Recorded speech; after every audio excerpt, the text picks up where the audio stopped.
I think one of the most exciting things about painting landscapes is the light. Seeing various forms of light, the way it hits the land and the trees. And sometimes I almost forget about that.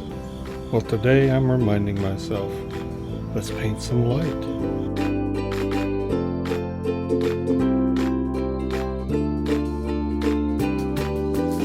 Well, hello there, minders. Welcome back to the Mind of Watercolor. So what are we doing today? Well, I am very interested lately in exploring some light effects in watercolor landscape. And I want to do that in various ways. This is sort of the first of that. I've done it before, I think with gouache and sort of light streaming through forests, that sort of thing. Today I want to do it with a building, and this is all transparent watercolor. Now I've invented myself a little rustic building here. Yeah, I invented this from various reference, and I have another video on rustic dilapidated buildings you might want to watch.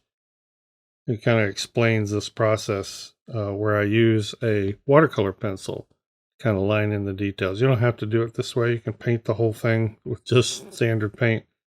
It's a process I like doing. It's a dark sepia watercolor pencil. And once I've designed sort of my building, then I go in and just sort of draw in the details. And then I line them or set them in with water. And it's kind of like ink because they don't do much. Once you set them in with water, they don't smear or move or run. And I don't lose basically the lines and some of the deepest values. I don't lose it after I add some washes on top of it. That's why I like to do it. So we're going to get into this building. Just an old, maybe a barn or shed. See a lot of those around here in South Carolina and in Appalachia area. Typically have 10 roofs.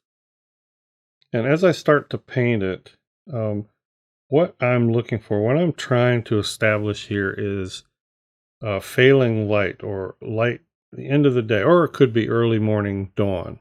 But that first light that either comes up over the trees or the last light as it sinks behind the trees. Now the light's going to be behind me. In order to get the effect, I kind of need a deeper sky. So I'm putting a good bit of blue. This is Cerulean Blue and a little bit of Payne's Gray mixed together. And that will hopefully add some contrast. Now I'm putting a very pale wash of Indian yellow.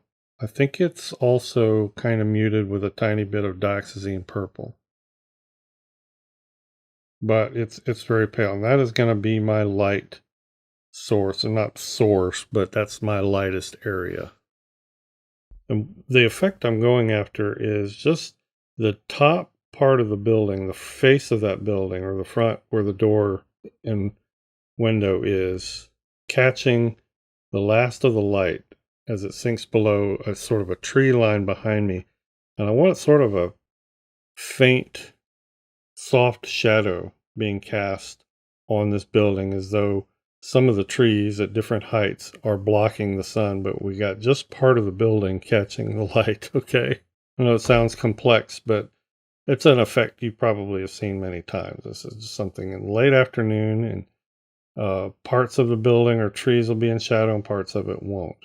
So you can see the sunny or the pale yellow wash on the front of the building has dried. Now I'm adding where all the shadow area will be. It's just ultramarine blue with some Payne's Gray to dull it or mute it in all the cool areas. So that tin roof is going to get some rust, so I'll be doing that coming up. And then we're going to be painting in some of these shadow areas. I like on boards, just to kind of get into some of the details, I like to give some variety to the boards. And that's kind of important. You don't want to just draw these lines to represent boards. Add some variegation to the board color.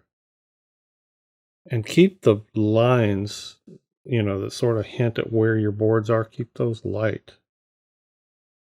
We'll talk more about the board details in a minute, but So I need to add all the deeps, the darks, parts that are going to be darkest. That's going to kind of help me determine where my light effects need to happen.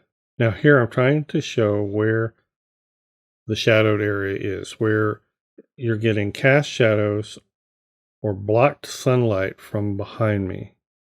Again, imagine the sun going down. Can't see it, it's behind me. The sky beyond the structure is deepening in blue as we get on towards dusk. This area is blocking the sun, and I kind of needed to add a cooler color in here. I wasn't real happy with this color. I do go back over it later with some ultramarine glazes just to kind of cool it up, help make those shadows a little more convincing.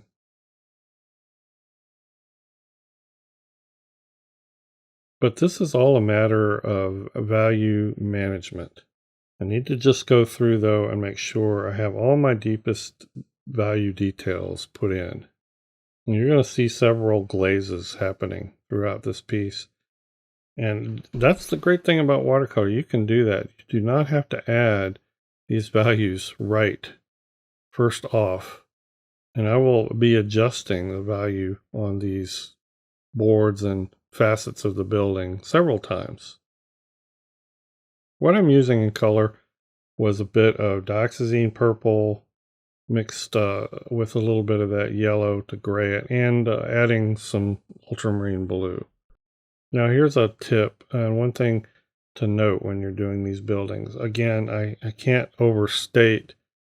You want to be careful drawing in those boards because typically they can be overstated, too dark, too thick, the lines that show where the boards are. But they do need to be a little bit darker in the shadows than they are in the sunny areas. I do that mainly just so the eye picks up the fact that it's a transparent shadow. So I'll go back and I kind of do little skippy kind of lines for the boards. And I don't draw them all the way across. Again, that's just suggesting that those boards are there. This is a bit of red iron oxide, real pale.